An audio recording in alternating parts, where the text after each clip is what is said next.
To add the declined payment receipts to your Square account, your POS, you will go to your Square dashboard. You will go to Settings, Device Management, and Printer Profiles. From here, if you don't have a printer profile already set, you'll create a profile. You can name it and click Receipts.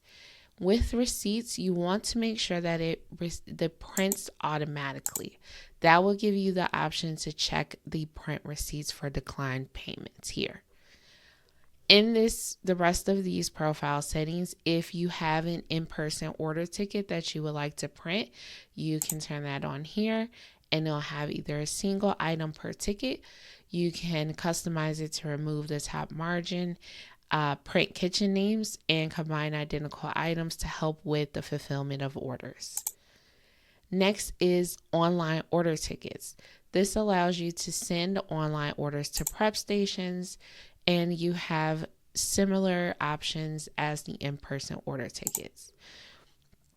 Next, you have order ticket stubs. This is used to give to the customer for when a order is taken, and you can give them a ticket with a number in order to keep up with their orders.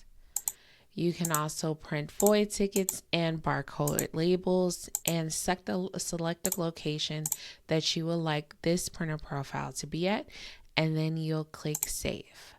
So that is how you add the declined payment receipts to your Square account.